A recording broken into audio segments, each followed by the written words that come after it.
Success. This is important. If you're the brand owner, if you're the director of marketing, you want that employee or that agency that's going to do this for you, you want them to know what success looks like. You want to be clear about your goals.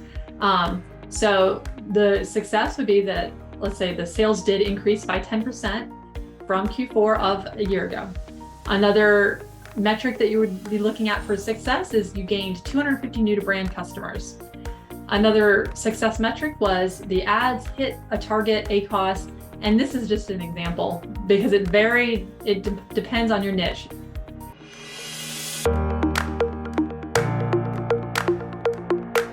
Welcome, I'm Becky with Click Fluency. If you don't already know me, I'm glad that you're here today.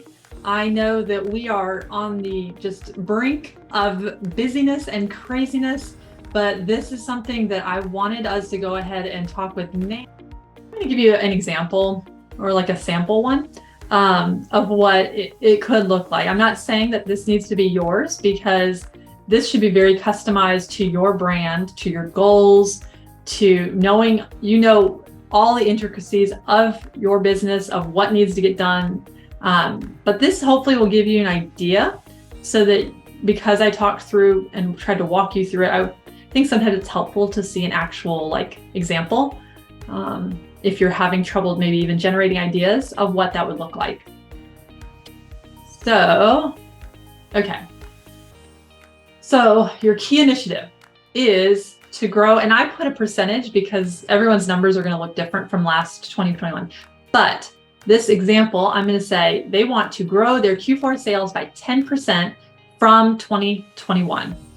There are 3 action items that are going to help them reach that goal. So your initiative is that's that goal that you're going for.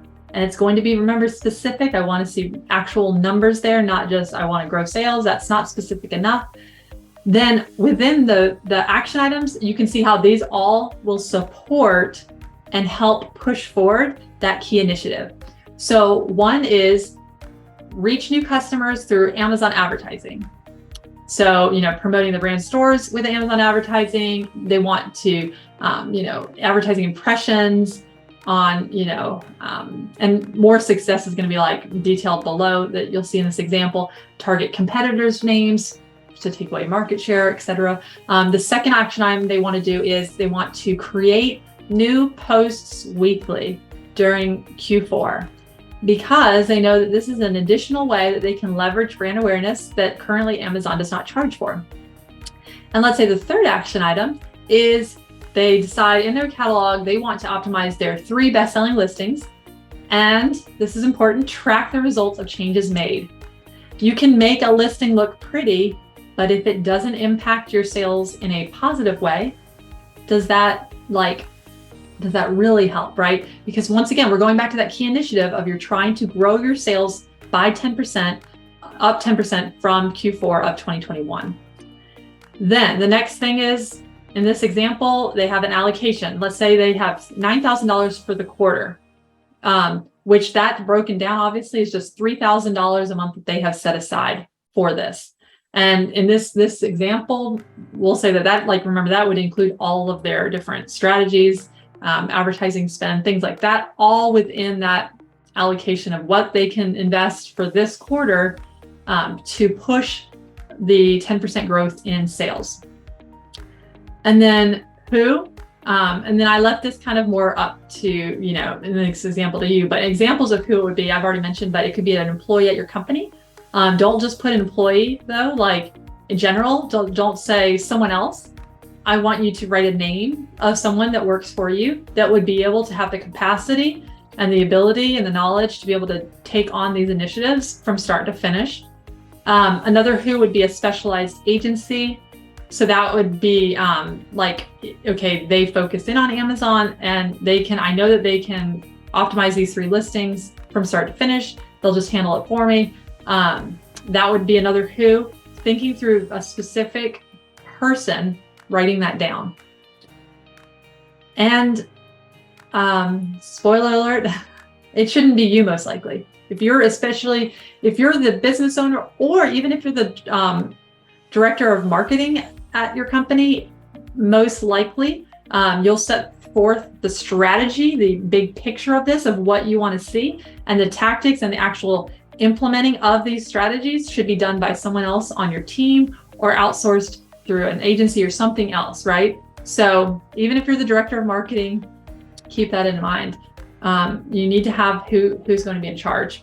And then success. This is important. If you're the brand owner, if you're the director of marketing, you want that employee or that agency that's going to do this for you, you want them to know what success looks like. You want to be clear about your goals. So the success would be that, let's say the sales did increase by 10% from Q4 of a year ago. Another metric that you would be looking at for success is you gained 250 new to brand customers. Another success metric was the ads hit a target ACOS, and this is just an example because it depends on your niche. Let's say your target ACOS is 50% or less. That's a target that's specific, right? So you know that this is success because you know your margins and you'll know at what point you can maybe you're allowed or maybe you're able to lose a little bit of money on ads during Q4 to grow sales, but maybe you don't. Maybe you want to break even. If you need to know that number of where you want to hit that advertising cost to sale. That's a metric that's found within the Amazon advertising console.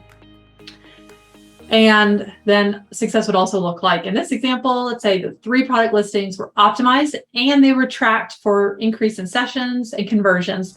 Other things you can track would be keyword ranking. So you should be indexing for certain keywords as one thing, but then where are you appearing within searches? And as a result of optimizing that listing, did you trend upward? Meaning, did you move closer to the first page as a result? Please do keep in mind, though, I do want to give a caveat with this, that when you're making listing optimization changes, that does take time, the keywords, to start ranking higher up.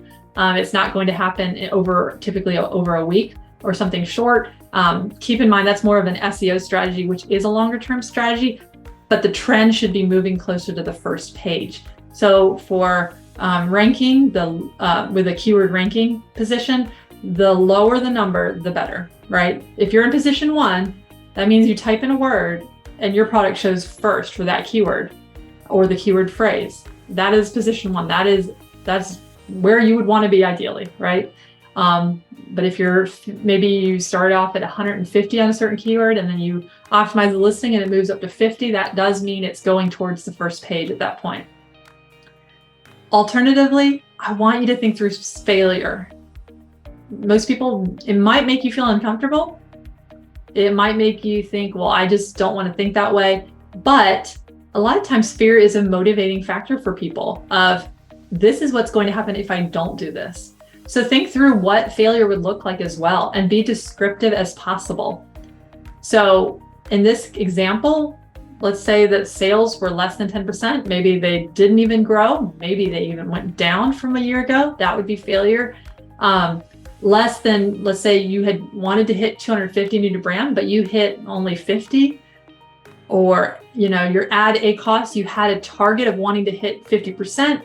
And let's say you were at 100% or something crazy high, which hopefully that's not your average. That would be way too high.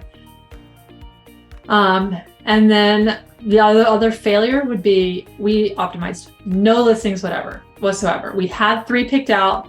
We had good intentions with this. I was excited about this action plan, but then we did not touch them at all. Be specific with failure. This will really help you.